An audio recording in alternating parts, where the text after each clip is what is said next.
Bonjour tout le monde. Aujourd'hui, oui, le titre, c'est « Sortir de Babylone ». Le message, il m'a été inspiré par une présentation que j'ai entendue sur YouTube qui était de Martin Iles, ou en tout cas, c'est un Australien.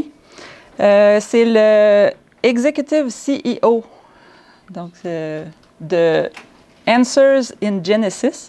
Je ne le connais pas beaucoup, mais YouTube a pensé que sa présentation m'intéresserait parce que j'avais visionné quelque chose sur la réplique de l'Arche de Noé que Answers in Genesis a fait, une grandeur nature.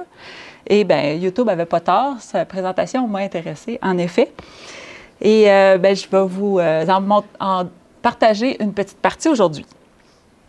Donc, la Bible nous raconte l'histoire du peuple de Dieu.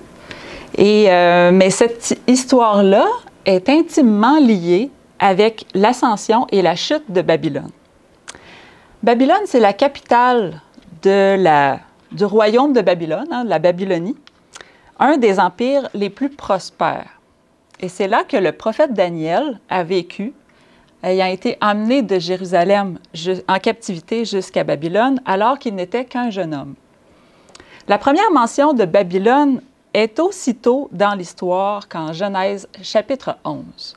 On parle de Babel et de la construction d'une tour.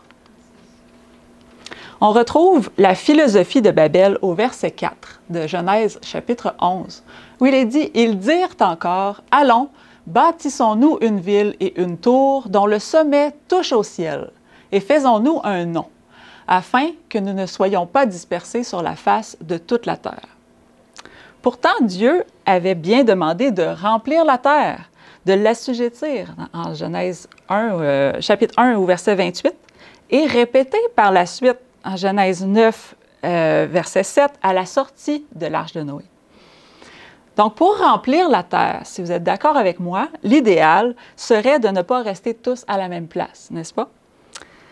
Si vous vous rappelez bien, la construction de la tour de Babel nous est relatée peu après l'histoire de l'Arche de Noé et du déluge.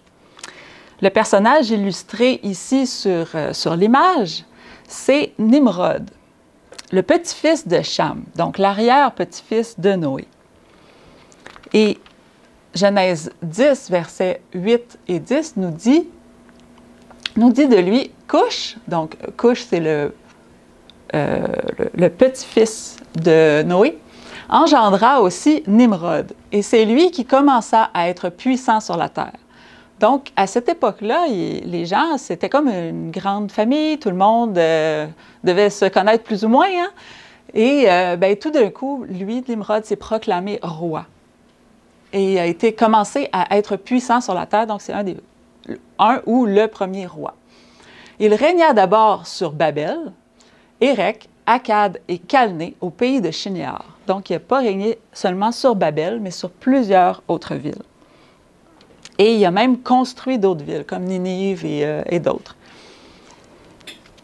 Donc, oui, ici, on nous dit qu'il était puissant et il était à Babel. Mais pourquoi vouloir construire une tour? Si vous vous rappelez bien, on est juste après le déluge, n'est-ce pas?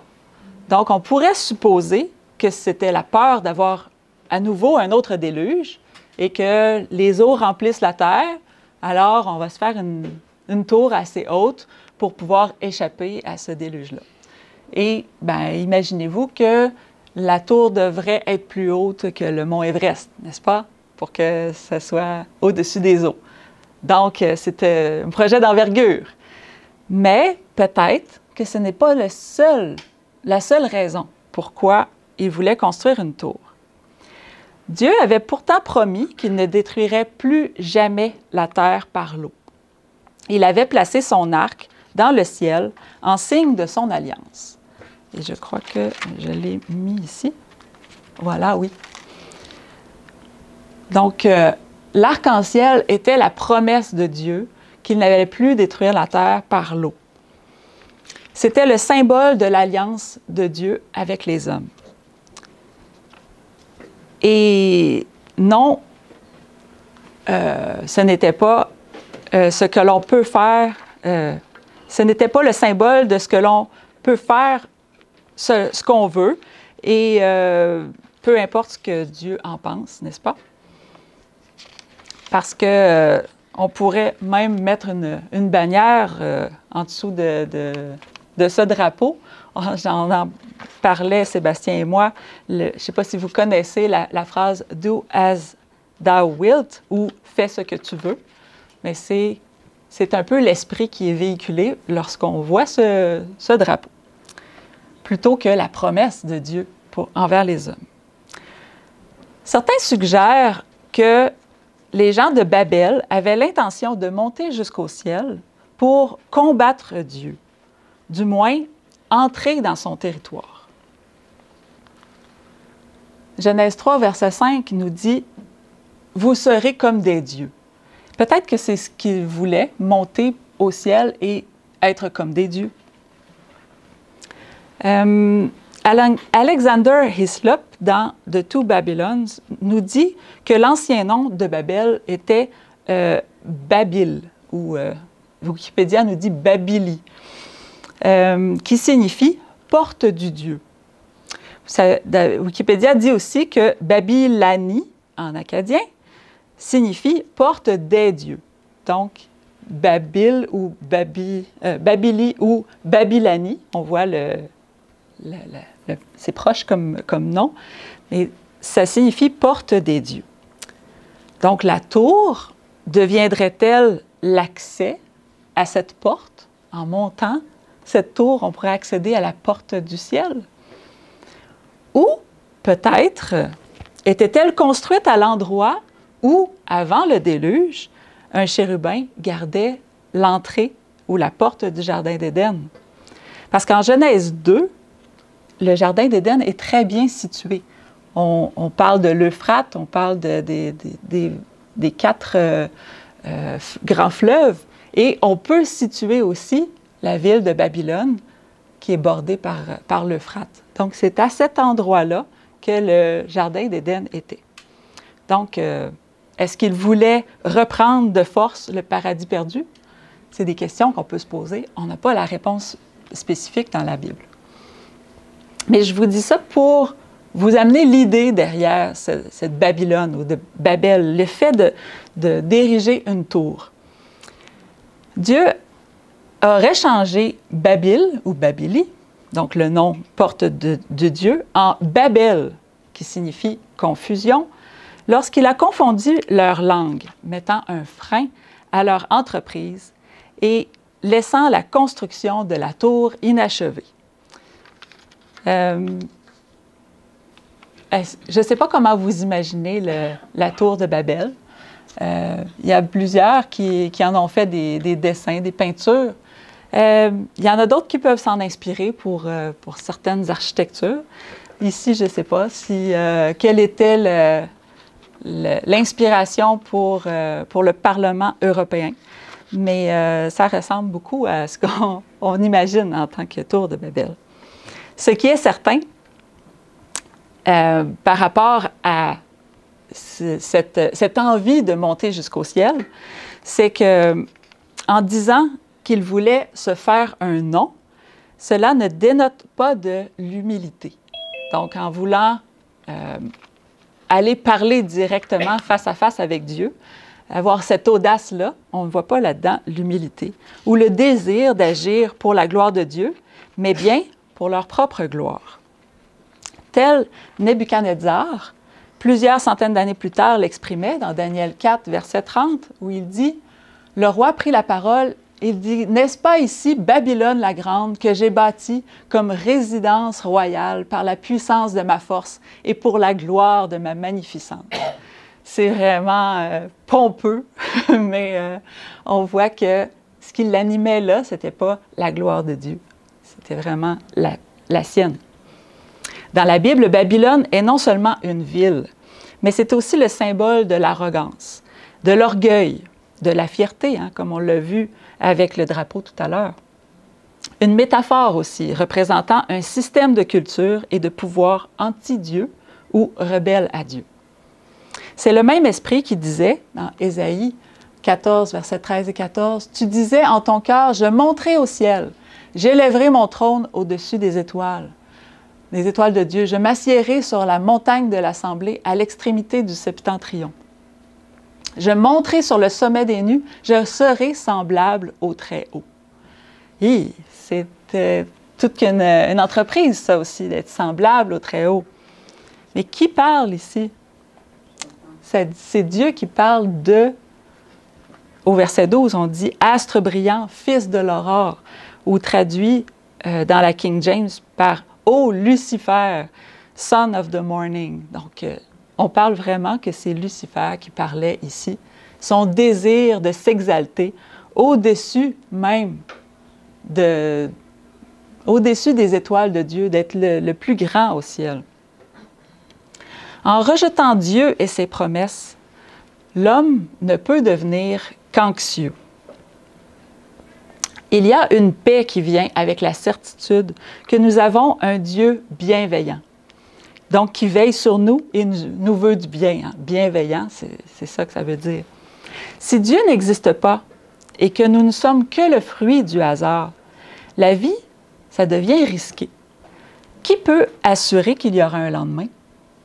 Il faut amasser le plus possible pour assurer sa sécurité, quitte à écraser les autres au passage. C'est la survie du plus fort, non?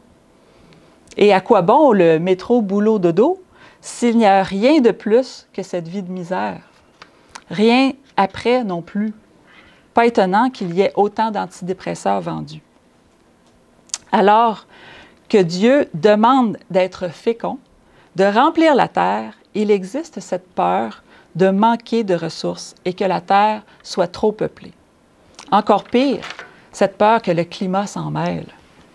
Pourtant, en Genèse 8, verset 22, Dieu nous dit « Tant que la terre subsistera, les semailles et la moisson, le froid et la chaleur, l'été et l'hiver, le jour et la nuit ne cesseront point. » Dieu veille sur nous. Il veille à ce que tout notre univers puisse marcher comme il faut.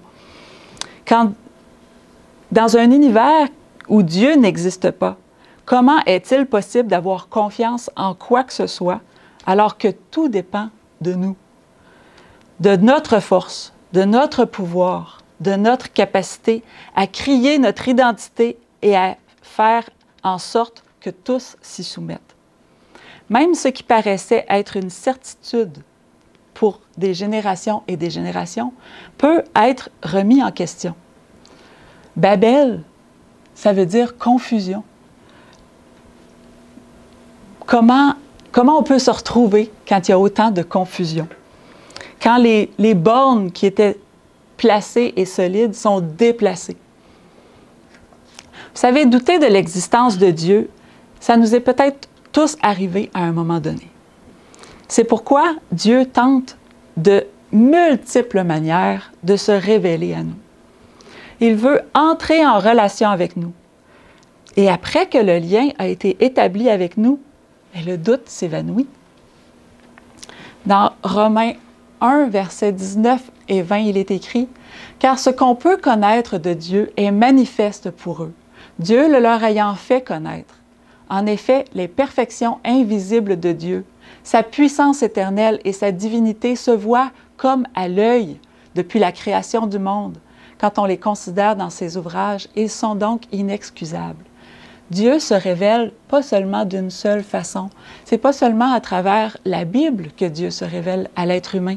Il s'est révélé de façon merveilleuse à travers son Fils qu'il a envoyé pour nous parler, pour nous exprimer l'amour de Dieu.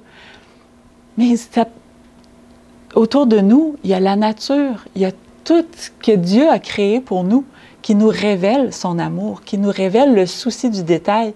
Il connaît combien de cheveux il y a sur chacune de nos têtes. On peut l'imaginer lorsqu'on voit qu'il prend soin de tous les petits animaux, toutes les fleurs, et qu'il s'assure que tout se fait au bon moment, au bon temps. L'esprit de Babylone est plus grand que le doute. C'est la négation de Dieu tel qu'il se révèle. c'est nier son existence malgré la révélation, ou même créer une image fausse de l'identité ou du caractère de Dieu. Il y a plusieurs idées qui sont véhiculées sur qui est Dieu, comment est-il, mais comment on fait pour se retrouver là-dedans? Bien, avec ce que Dieu nous a révélé dans sa parole. Dans Romains 1, versets 22 à 25, il est écrit « Se vantant d'être sages, ils sont devenus fous. Et ils ont changé la gloire du Dieu incorruptible en représentant l'homme corruptible, des oiseaux, des quadrupèdes et des reptiles. C'est pourquoi Dieu les a livrés à l'impureté selon les convoitises de leur cœur, en sorte qu'ils déshonorent eux-mêmes leur propre corps, eux qui ont changé la vérité de Dieu en mensonge et qui ont adoré et servi la créature au lieu du Créateur, qui est béni éternellement. Amen. » On voit ici, dans le coin en bas, le lion qui était sur la porte d'Ishtar, la porte qu'on a vue au début, là, toute bleue, l'entrée de Babylone. Le lion était l'animal symbole de Ishtar. Ici, on a le dragon. Le dragon, c'était l'animal symbole du dieu Marduk, le dieu suprême de Babylone. Le dragon, est-ce que le dragon devrait être notre Dieu? Il me semble que quand on lit la Bible, c'est assez évident, n'est-ce pas? Ici, en bas, on a un taureau, ou d'autres peuvent dire un veau, mais on voit qu'ici, c'est un taureau. Le taureau représentait Hadad, le dieu de l'orage. Dans la Bible, on ne l'appelle pas Hadad, on l'appelle Baal. Donc, sur la porte d'entrée de Babylone, c'était comme des affiches. Vous savez maintenant dans quoi vous rentrez. Vous rentrez dans un endroit où on adore la créature au lieu du Créateur.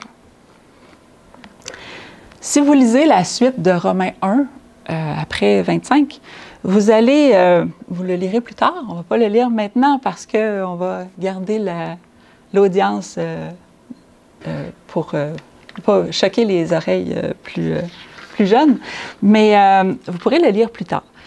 Et vous constaterez quelles conséquences néfastes se manifestent lorsque la révélation claire de Dieu est ignorée.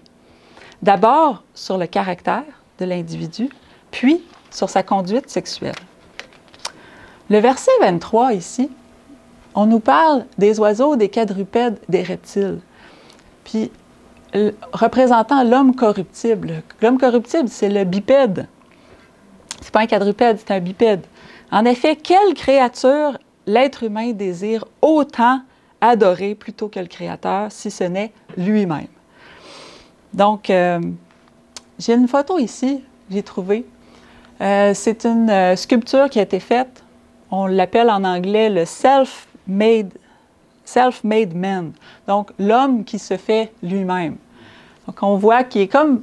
Ça ressemble presque à un autel, n'est-ce pas? Puis, il est en train de se sculpter, de se construire, oui. Donc, l'homme désire s'immiscer dans la juridiction de Dieu. C'est lui le Créateur. C'était pas... on peut le voir d'une autre façon, dans le sens qu'on peut se construire, tout ça, mais moi, je veux le présenter ici pour illustrer vraiment combien l'être humain aime se mettre sur un autel, aime se mettre sur un piédestal. Et entrer ou vouloir décider à la place des choses qui sont de la juridiction de Dieu. Par exemple, qui définit le mariage? Dieu. C'est Dieu, oui. C'est Dieu qui l'a institué en donnant Ève ou en présentant Ève à Adam. Qui décide, ce matin on en a parlé, qui décide combien il y a de races? C'est Dieu. Combien y en a-t-il? Il y en a une seule. C'est la race humaine. Parce que nous sommes tous issus des mêmes parents, Adam et Ève. Quelqu'un qui veut vous dire qu'il y a des races supérieures ou inférieures, il n'a pas lu la Bible comme il faut. Ce n'est pas ce qui est écrit là.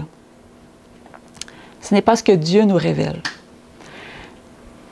Autre question, qui contrôle l'issue de notre planète? Oui, la réponse c'est toujours Dieu. Oui, c'est le Père qui annoncera le jour et l'heure du retour de Jésus. C'est pas Trump, c'est pas Biden, c'est pas Poutine non plus. C'est Dieu, c'est lui qui va décider. C'est pas n'importe qui va peser sur un bouton. Non, il a placé des anges pour que tout se déroule selon son plan. Qui décide du moment où la vie débute et où elle se termine? C'est Dieu, oui. Dieu a dit « Soyez féconds, remplissez la terre ». Il a dit aussi, dans Jérémie 1, verset 5, « Avant que je t'eusse formé dans le ventre de ta mère, je te connaissais. Et avant que tu fusses sorti de son sein, je t'avais consacré, je t'avais établi prophète des nations. » Donc, avant d'être formé dans le ventre de notre mère, il nous connaît déjà. Il sait qui nous serons. Est-ce que faut calculer à partir de combien de mois que l'embryon est viable? Après, est-ce qu'on peut aller jusqu'au moment où il vit séparément de sa mère? S'il est viable en dehors du corps de sa mère, là, c'est un enfant. Parce que ça pose le pied, les fondations aussi, à l'autre extrémité de la vie. Lorsque quelqu'un n'est plus soutenu par quelque chose qui peut l'aider à vivre, ben on peut débrancher et c'est fini. Et la personne, on décide nous-mêmes de la fin de la vie de quelqu'un. Si ce n'est pas la personne elle-même qui se met sur une liste d'attente pour que sa vie soit terminée. Et ça, on en voit malheureusement de plus en plus au Canada. Dans Psaume 139, verset 16, il est écrit « Quand je n'étais qu'une masse informe, tes yeux me voyaient, et sur ton livre étaient tous inscrits les jours qui m'étaient destinés, avant qu'aucun d'eux n'existât. » Lorsque j'étais une masse informe, moi j'ai vu la petite ovule qui vient juste de commencer à se diviser. Je ne sais pas si vous avez déjà vu ça au microscope, c'est incroyable. Il y a des genres de petites vidéos qui ont fait de ça, puis c'est merveilleux le miracle de la vie. Mais même à ce moment-là, Dieu connaît chaque être humain. Imaginez combien de ces petits êtres humains-là n'ont pas été jusqu'à respirer et que Dieu les connaît. Il les a probablement tous pleurés et il se souvient d'eux. Moi, je crois que Dieu se souvient d'eux et il va pouvoir leur redonner vie sur la nouvelle terre. Moi, je pense que s'il y a une justice, je pense que c'est ce que Dieu va faire. Mais ça, c'est lui qui décide. Mais il nous connaît dès le début, même avant le début. Autre question. Qui décide de ce qui est bien ou de ce qui est mal? C'est Dieu. C'est Dieu. Et là, peut-être que ça touche un petit peu plus que tous les autres exemples que je vous ai dit tout à l'heure. Parce que là, c'est dans notre quotidien. Qu'est-ce qui est bien, qu'est-ce qui est mal à chaque décision qu'on a à prendre? Vous savez, on entend de plus en plus des gens qui disent « Oui, mais ça, c'est ma vérité. C'est ma réalité. » Mais alors que Dieu nous dit qu'il y a une seule vérité, la vérité. Toutes les autres vérités que tu peux te faire avec tes lunettes à toi dans ta vie, bien, il faudrait peut-être l'aligner sur la vraie vérité parce que sinon, ça glisse vers le mensonge. Et puisqu'il n'y a qu'une seule vérité, bien peut-être que quand on dit qu'il y en a plusieurs, bien c'est parce que notre conscience devient un petit peu plus élastique.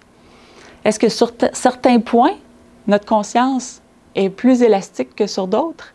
Est-ce que à tout moment, on peut être comme Joseph et dire « Comment ferais-je un aussi grand mal et pécherais-je contre Dieu? » En toutes circonstances, ou peut-être relativisons, oui, nous, lorsqu'on a des décisions à prendre, peut-être que c'est pas si grave, peut-être que j'ai des circonstances atténuantes, alors que lui, il s'est retrouvé en prison, il aurait pu y croupir encore très longtemps si Dieu n'avait pas fait un miracle pour lui, pour le sortir de sa prison.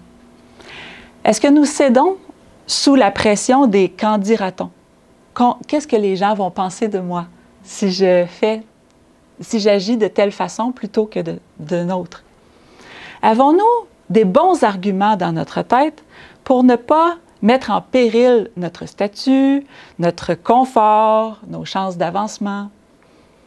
Si des fois, on se questionne longtemps dans notre tête pour savoir qu'est-ce qui est bien, qu'est-ce qui est mal, peut-être que c'est parce que on jase un petit peu trop avec l'ennemi qui essaie de nous faire pencher de l'autre côté. Peut-être qu'à ce moment-là, c'est de se mettre à genoux et de demander à Dieu qu'est-ce qui est sa volonté pour chacun d'entre nous. Parce que il y a la vérité, il y a le bien, il y a le mal. Vous savez, dès son premier jour à Babylone, Daniel a choisi de résister à la tentation.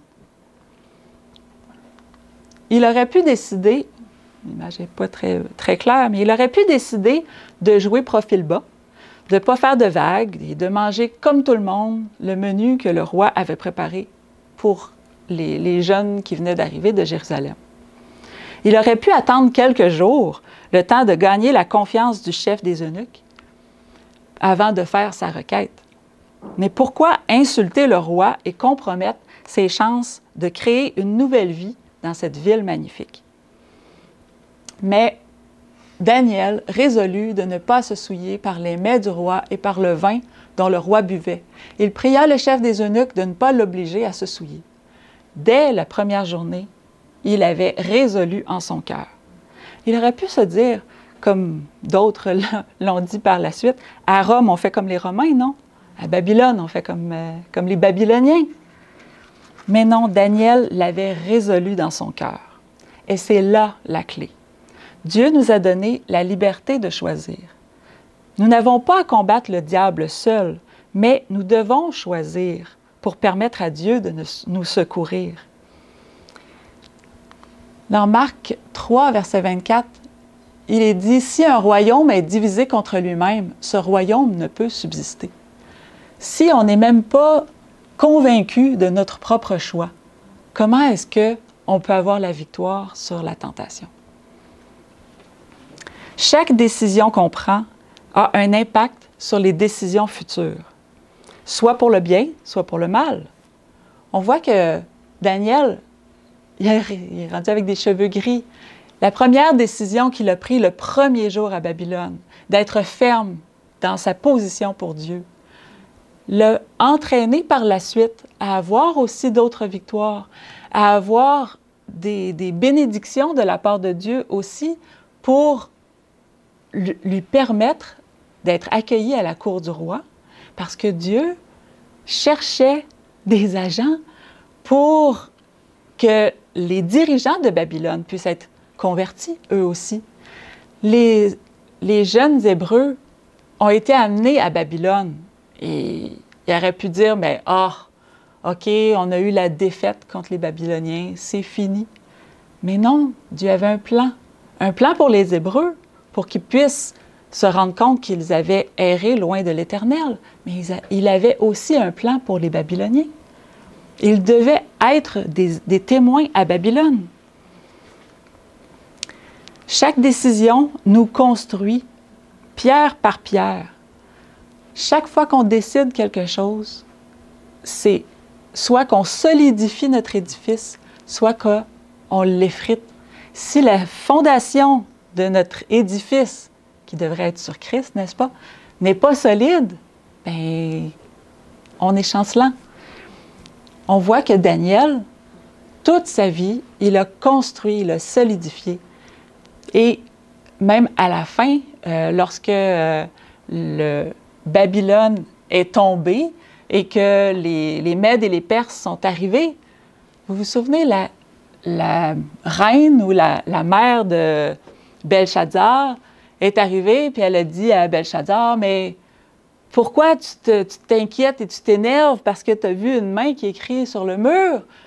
Fais appeler Daniel. C'est celui qui a l'esprit du Dieu vivant en lui. C'est lui qui va t'expliquer, c'est lui qui va te guider. Donc, Daniel avait un rayonnement, un témoignage qu'il avait apporté à Babylone. Il était reconnu d'être un homme droit, un homme fidèle à Dieu. Mais, vous savez, l'ennemi cherche à émousser notre conscience. Et lorsqu'on prend une petite décision plus ou moins confiante, bien, il profite de ça pour effriter de plus en plus notre confiance et notre conscience. Est-ce que vous connaissez la tactique du salami? Est-ce qu'il y en a parmi vous qui ont déjà entendu la tactique du salami? C'est intéressant, c'est celui qui présentait ce vidéo qui en a parlé, et je pense que c'est quelque chose qui doit être connu, mais je ne le connaissais pas, mais c'est une tactique de l'ennemi que tranche par tranche, il va nous gruger. Le salami peut être long, mais à un moment donné, une tranche, c'est pas si grave. Une autre, c'est pas si grave. Mais à un moment donné, tu te retrouves avec un petit moignon tout petit. Tu t'en es pas rendu compte. La tactique du salami, c'est comme ça que l'ennemi, il réussit à nous avoir souvent. Parce que s'il arrive de front et qu'on l'attend, mais il va essayer de gruger tranche par tranche. Vous savez, nous sommes impliqués dans une guerre d'allégeance. Et nous devons tracer une ligne de conduite avant d'être confrontés à la tentation. Daniel, lorsqu'il est arrivé à Babylone, qu'il a vu la grande porte d'Ishtar, qu'il a vu les magnifiques jardins suspendus, je ne sais pas qu'est-ce que ça avait l'air, mais c'était magnifique, c'était dans les merveilles du monde de l'époque. Mais tout le trajet, qu'est-ce qui s'est dit dans sa tête? Comment il a conversé avec Dieu pendant qu'il se rendait à Babylone? Quand il est arrivé, il était déjà prêt à ne pas se conformer aux mœurs de Babylone, mais de rester fidèle à son Dieu, même s'il était loin de Jérusalem. Si nous laissons un flou quant à la résistance à la tentation, nous nous plaçons en situation périlleuse. Bien sûr, nous pouvons en tout temps, comme Pierre, nous écrier « Seigneur, sauve-moi » quand nous voyons que le vent est trop fort et que nous nous enfonçons.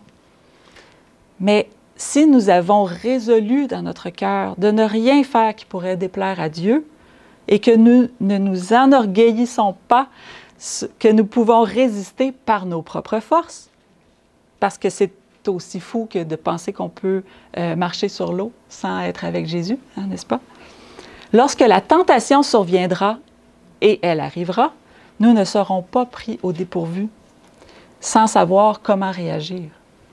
Nous savons que Daniel priait tous les matins. Il priait 3 fois par jour, qu'on nous dit. 3 fois le jour, il se mettait à genoux, il priait, il louait son Dieu, comme il le faisait auparavant, nous dit Daniel 6, verset 10. Nous savons que Daniel avait l'habitude de prier. Il n'a pas commencé à prier lorsque les persécutions sont arrivées, mais c'était son habitude. Il confiait sa journée à son Dieu. Il lui demandait sa protection, il demandait de l'aider à être un témoin fidèle, bien qu'en plein cœur de Babylone. Son témoignage a permis de toucher le cœur du roi Nebuchadnezzar et de plusieurs autres aussi, j'en suis certaine. Un demi-siècle plus tard, des mages venus d'Orient vinrent à Bethléem pour adorer un petit enfant emmailloté dans une crèche. Je pense que, en tant que chef des mages à Babylone, il a dû avoir un impact sur ces mages qui sont arrivés plus tard. Et vous savez, Daniel, on parle de lui encore aujourd'hui, en 2024. Son héritage se poursuit jusqu'ici. Dans Apocalypse 18, les versets 4 et 5, les versets que nous avons lus tout à l'heure au début, que Sébastien nous a lus, il dit « J'entendis du ciel une autre voix qui disait « Sortez du milieu d'elle, de Babylone, mon peuple, afin que vous ne participiez point participiez point à ses péchés et que vous n'ayez point de part à ses fléaux. Car ses péchés se sont accumulés jusqu'au ciel et Dieu s'est souvenu de ses iniquités. C'est le message du 4e ange, Apocalypse 18, c'est « Sortez de Babylone, mon peuple ». Malheureusement, le peuple de Dieu est dans Babylone à la fin des temps. Il est invité à en sortir. Et c'est écrit ici au verset 5, « Car ses péchés se sont accumulés jusqu'au ciel. » Jusqu'au ciel. Donc, c'est plus haut que la tour de Babel qui avait été arrêtée dans sa construction. Est-ce que ça veut dire que la construction de Babel a été poursuivie? On croirait bien. Les Juifs avaient été déportés à Babylone, mais un jour, ils ont pu revenir à Jérusalem. Ils ont pu retourner chez eux. Ils sont sortis de Babylone. Je me suis longtemps demandé si Daniel était retourné à Babylone, à Jérusalem. Puis, je me suis demandé aussi, pourquoi il n'est pas retourné? Parce qu'on ne voit pas qu'il est retourné. On voit plutôt qu'il n'est pas sorti de Babylone au chapitre 12. Ah, je ne l'ai pas mis. Mais Dieu assure Daniel qu'il sera debout pour son héritage, malgré qu'il se soit endormi à Babylone. Donc, Daniel n'est pas sorti de Babylone. Pourtant, il est un type du peuple de Dieu à la fin des temps, qui passe à travers plein de tribulations. Pourquoi est-ce que le type ne va pas jusqu'au bout? Il me semble que j'étais troublée par cela. Mais j'ai compris que Daniel était sorti de Babylone. Pas physiquement. Physiquement, il était à Babylone. Mais spirituellement, il n'était pas à Babylone. Son cœur était à Jérusalem. Son esprit et sa destinée étaient dans les mains de son Créateur. Dans Jean 17, verset 15, Jésus nous dit, « Je ne te prie pas, il dit à son Père, « Je ne te prie pas de les ôter du monde, mais de les préserver du mal. » Donc, nous sommes en plein milieu de Babylone, mais il veut que nous soyons sortis de Babylone, émotionnellement détachés du péché qui nous entoure, que nous puissions être spirituellement déjà à Jérusalem. Nous sommes comme Daniel, environnés de Babylone, mais nous ne sommes pas de Babylone. Nous avons besoin aujourd'hui de Daniel, et Daniel avec un S, plusieurs Daniel, qui soient prêts à défendre Christ parmi les lions de Babylone, parce que c'est parmi les lions et au travers des tribulations que la puissance de Dieu s'illustre, que sa puissance est à l'œuvre. Nous sommes appelés à prendre position pour Dieu. Cette puissance, vous savez, elle s'est exprimée aussi dans la vie de notre Seigneur Jésus-Christ, parce qu'il est allé jusqu'à la croix. Il a traversé l'agonie la plus sombre et la plus profonde de l'âme. Cela semblait la pire chose que la race humaine ait pu faire, rejeter son Créateur, crucifier le Fils de Dieu sur une croix. Mais c'est le moment où la puissance de Dieu s'est révélée avec le plus de puissance, justement, de toute l'histoire de l'humanité. Parce qu'à travers la nuit noire traversée par l'âme, la nuit noire de l'âme vécue par Jésus, Dieu a pu atteindre et sauver le monde entier. En Jude 1, verset 24, il est écrit « Or, à celui qui peut vous préserver de toute chute et vous faire paraître devant sa gloire irrépréhensible et dans l'allégresse, à Dieu seul, à notre Sauveur par Jésus-Christ, notre Seigneur, soit gloire, majesté, force et puissance, dès avant tous les temps et maintenant et dans tous les siècles. Amen. » Confions-nous en Dieu. Confions-nous en celui qui a eu la victoire sur tous les péchés. Confions chacune de nos journées à Dieu. Demandons-lui d'être avec nous dans toutes nos décisions, d'être celui qui est notre boussole, notre baromètre, notre instrument de mesure pour savoir comment nous diriger dans notre monde ici, parce que, vous le voyez comme moi, on est dans Babylone. Et malheureusement, le péché doit venir à son comble avant le retour de Jésus. Mais on sait que Jésus vient chercher un peuple victorieux, un peuple qui lui fait confiance, un peuple qui se tient debout, un peuple qui est capable de dire non à l'ennemi. Pas par ses propres forces, mais parce qu'il s'est confié en Christ et que c'est Christ qui se bat pour lui, qui lui donne la force de résister à la tentation, à toutes les tentations. J'espère que pour chacun d'entre nous, ça va être quelque chose de concret, qu'on puisse à chaque jour nous confier à Dieu, qu'on puisse chaque jour demander d'avoir la force, d'avoir le discernement, de voir les machinations de l'ennemi et les jambettes qu'il pourrait nous faire sur le chemin, de le voir venir d'avance et surtout de mettre nos limites.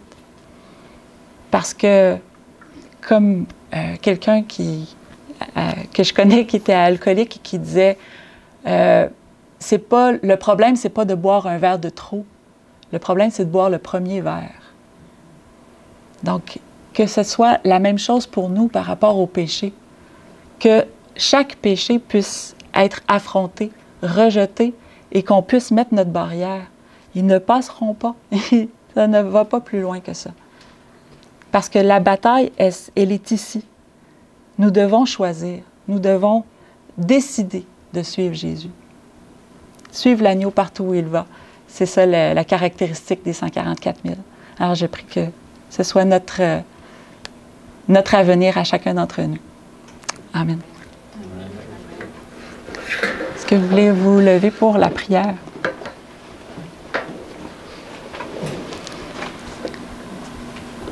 Oui, bon Père éternel, nous voudrions nous confier en toi.